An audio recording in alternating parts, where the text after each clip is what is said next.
llamo Julio Madrigal Matute,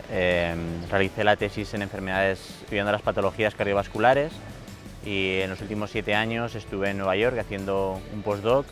en el cual estudié el papel de la autofagia, que es un mecanismo de reciclaje celular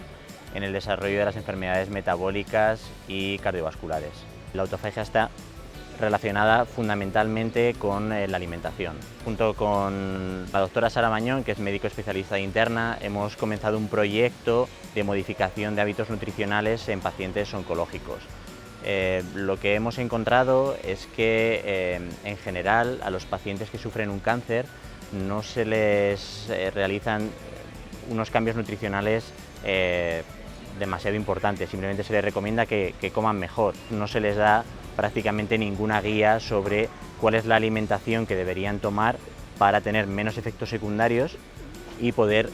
luchar de manera más eficaz frente al cáncer. Entonces nosotros lo que hemos empezado a trabajar es con pacientes que han desarrollado diferentes tipos de cáncer, les hemos cambiado la nutrición y los resultados la verdad es que hasta ahora están siendo muy prometedores. No estamos ahora mismo trabajando con ninguna institución, pero nuestro objetivo final sería realmente educar y concienciar tanto a la sociedad como a los profesionales sanitarios, en este caso sobre todo a los médicos, para que esto se implantase en la sanidad y sobre todo también en la educación, en la universidad. Yo decidí colegiarme porque di el salto de lo que se denomina la academia a trabajar solo. Me puse como autónomo para intentar desarrollar el proyecto de modificación nutricional en pacientes oncológicos y una vez que estaba como autónomo yo solo me sentí un poco, no sabía a quién consultar, necesitaba,